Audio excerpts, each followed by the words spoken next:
Alright, Yuki fam, it is time for me to tell you guys why I decided to start VR content and VR in general in this year, 2025. I'm also going to explain a little bit about a history lesson about VR at the same time. If you guys want to see the further reading and read more about VR history, look out the further reading in the description video below. So let's start talking about VR, but but in a history kind of thing as a whole, because of course VR started somewhere, and we need to understand where.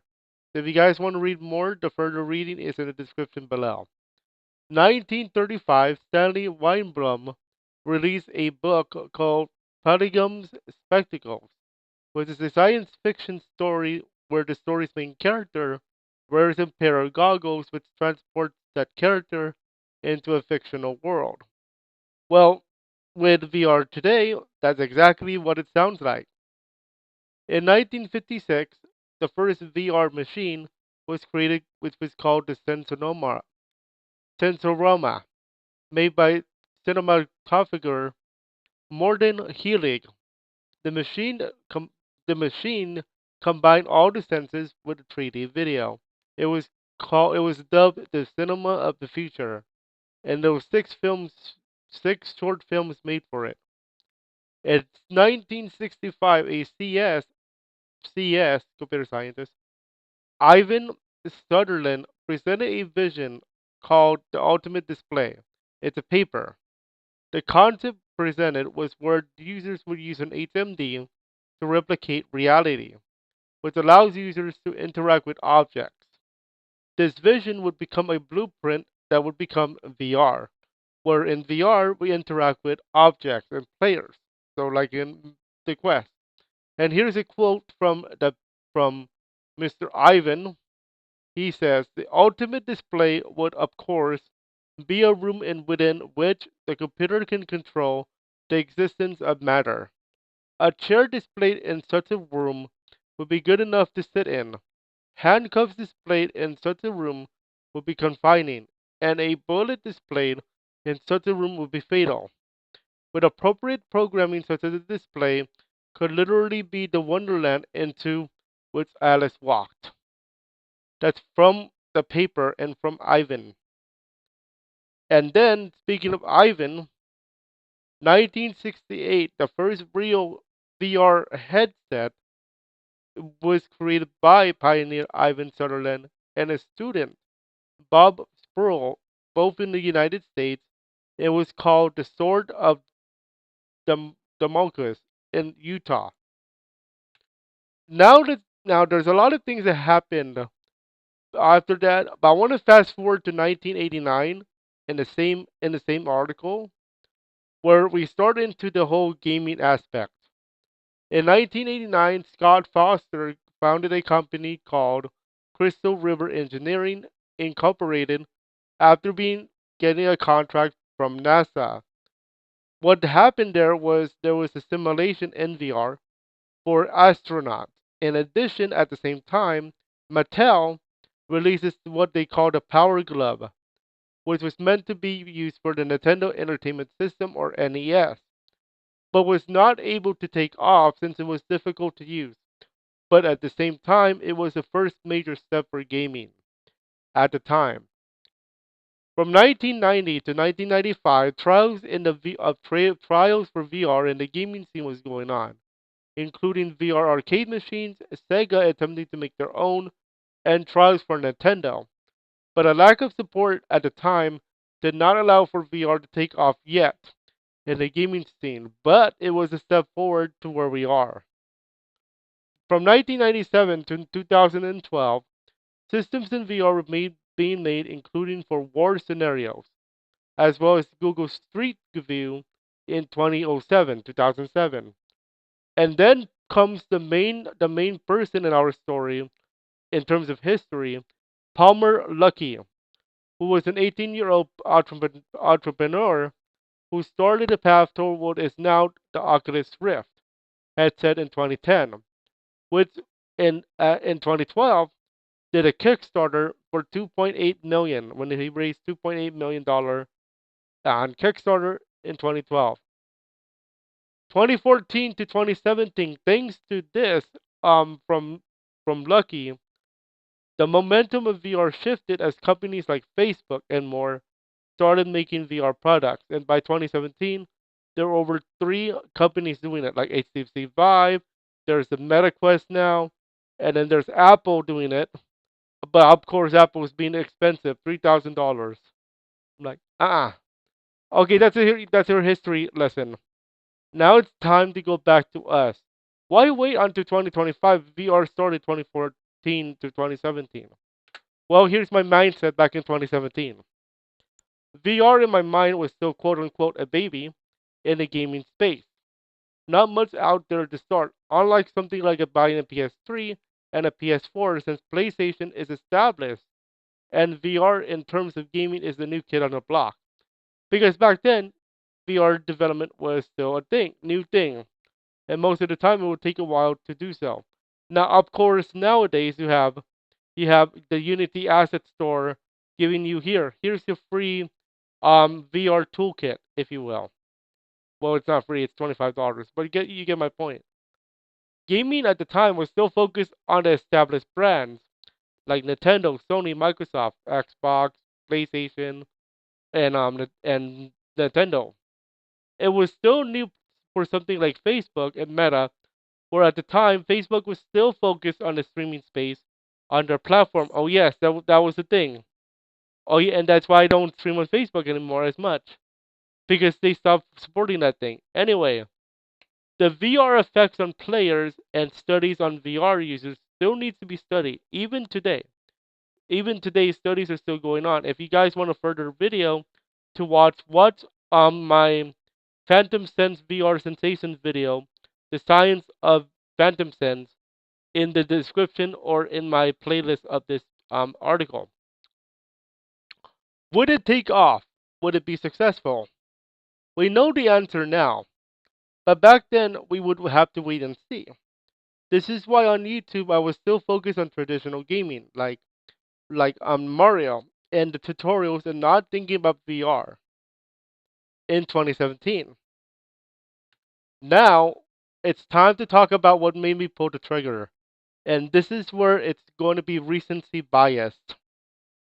Back in 2017, VR Chat was released on February 1st, 2017, but at the time, I did not get to know about it. But if you know about this show coming up, yeah. But let's just say the Astros stole my sign, my VR sign in October. If you know what I'm talking about, if you get that joke, put it in the comment section. And then VR Chat would not be in my content schedule until 2021 July. And then in 2021, this is where the whole concept of VR content was starting in some fashion. So I went on vacation in 2021 July. Now normally I would do this because it's summer, duh. But then this is when I started watching videos of some hedgehog girl named Shadina, and now everybody knows who Shadina is now. It's Taveri Seder Peace. But at the time, I did not know this was in VR until I actually saw the title. Shadina and Terios versus Fleetway Supersonic in VR chat. That was the title, and this was video by Speedy Blue, and to various later piece has their own version because they filmed it in the same space. But remember, at the time, this was something new. Okay. Then I'm saying, you know what? Let me take a chance. I went on Twitter, now called X, wow, to see if anyone would help me get into VR chat for the first time, and the winner was Votes the Hedgehog. Back then, it was called GamerJVA 2021, July. My first VR chat stream was July 12th, 2021. Oh, by the way, it was a tutorial for new users. How ironic, because that's what my channel was. Tutorials. And then my first stream with Valve was July 13th, 2021. And then this is what I call the soft VR era. And the reason why I called it the soft VR era is because you have to remember VR chat can be played with a desktop, with a regular mouse and keyboard. but it is more immersion if you do VR.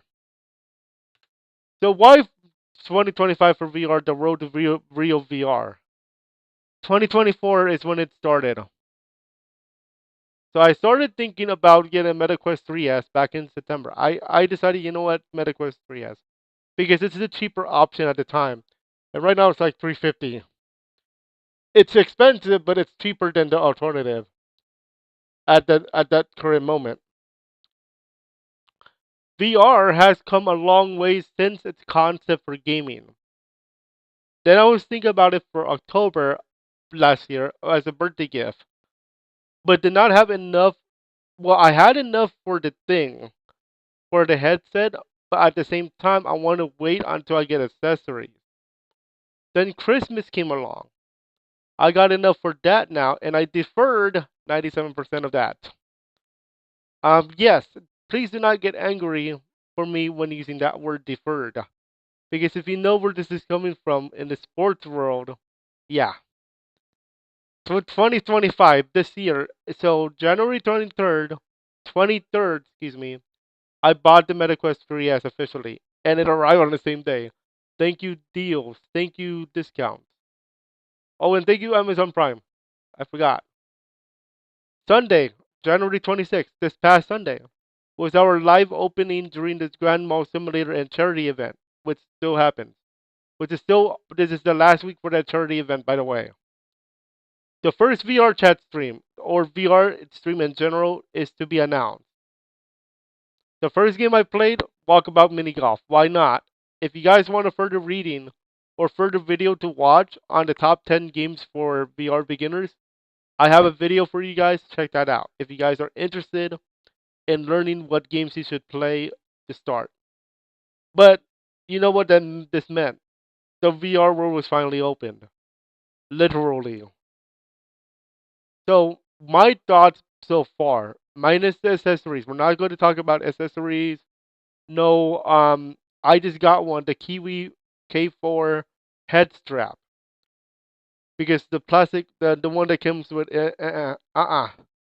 But we're not gonna focus on the accessories. We're gonna be focusing on the actual experience. And I'm gonna say this: don't miss out on VR. Gaming has come a long way from immersive golf to other things. And I say other things because I'm still working on playing other games. There is definitely something for everyone. Start slow, grow to VR at your own pace. Immersion and happiness is the key in VR. Don't jump into those expensive, intense experiences right away. VR chat, Batman, and FPS games are there when your body and brain adapts. Start small, experience it, and grow. And I'm going to give it a rating of 10 out of 10 right off the rip. Okay, so I'm going to reiterate this. If you're getting into VR for the first time, don't jump into VR chat, please. That's actually, I've heard, that's actually the worst way to start. Because you are right off the rip intense experience. Because you're moving around a lot, and your mind, your brain, and your body is not used to VR right off the rip. Now, if you do that and your body adapts right away, congratulations, very good. But most of the time, your brain and body is not ready for VR at the start. So you want to start small. Don't don't jump in right off the rip to VR chat. Don't jump into Population One.